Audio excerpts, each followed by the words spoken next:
SAFERIDE ATV and UTV safety training bring you another do-it-yourself project for your ATV or UTV. This project is going to be installing swivel joints on a FireStick CB radio antenna for the identification flag that we have on my ATV. So previous to the installation today, I had zip tied the flag to the antenna using the grommets and some zip ties. This did not work out well. It did not let the flag articulate around, and it eventually started pulling one of the grommets out, which I had to replace. So I went online and looked, and I finally found the LOCC Marine Products rotating flag ring. This fits from 1/4 inch to 1/2 inch diameter.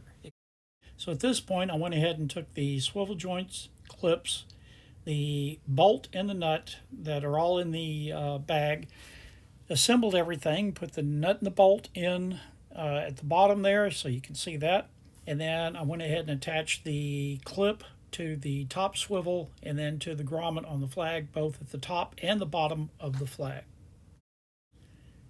So then I will take the swivels in the flag and slide them onto the flagpole, making sure that I have the flag orientated up.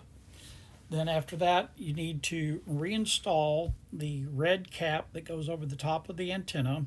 This is to protect the radio frequency adjustment nut, which is located on the inside of the antenna. From there, I took the top swivel and just kind of guesstimated, but it's about 1/4 inch below the bottom of the red cap. And then from there, I want to go ahead and tighten that down. Then I adjusted the flag, the bottom grommet down to keep the flag mostly tight, but I didn't want it stretched really tight.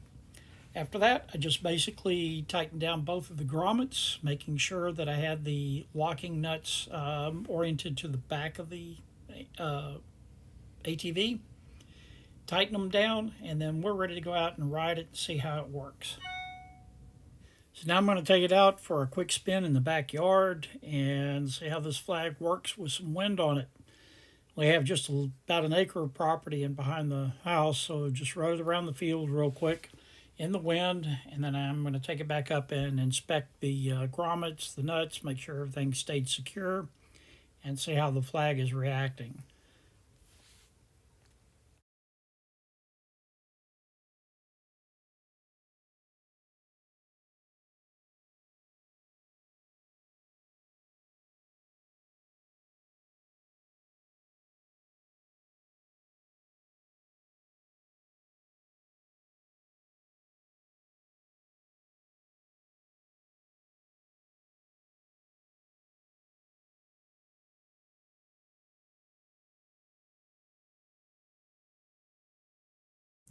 If you found the information in this video helpful, please like, share, and hit the subscribe button if you haven't already joined our channel. We'll be sharing more videos shortly.